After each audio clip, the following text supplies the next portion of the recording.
Hi, so actually for chapters 37 and 38, I've decided just to read the heading for the chapter as it goes into great detail about how they make the art and the mercy seat and the cherubims.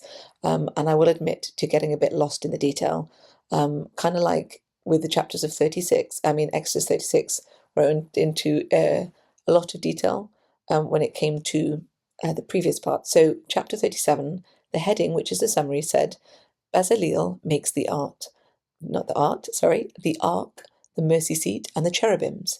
He makes the table, the vessels, the candlestick, the incense altar, the holy anointing altar, and the sweet incense. Now, I'm sure if you know a lot of Hebrew and are diving deep into Jewish history, you'll find it very fascinating to read the 29 verses of this chapter. However, for myself, there was a lot of repetition about gold and overlays and measurings, and I must admit I got lost. The same for chapter 38. The heading or the summary says, Bezaleel and others make the altar of burnt offerings and all things pertaining to the tabernacle. Offerings are made by 603,550 men. And again, there's a huge amount of detail about how things hang, the details, the sizings, etc. So if you do truly want the great detail of the altar and the various other things, then I invite you to find an audio chapter somewhere else.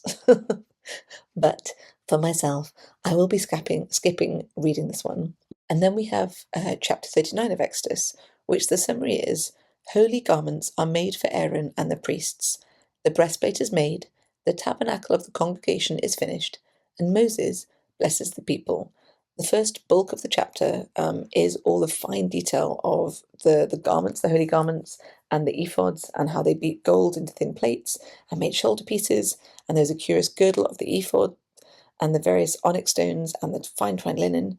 And then towards the bottom part of the chapter, it says, And they made the plate of the holy crown of pure gold, and wrote upon it a writing, like to the engravings of a signet, Holiness to the Lord.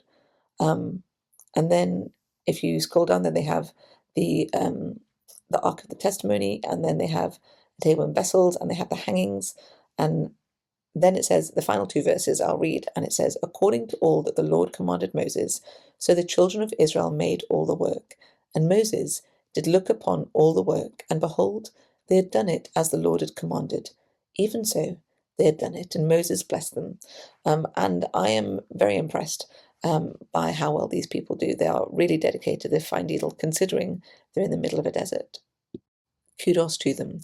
Now I shall be reading chapter 40 as the story continues. There.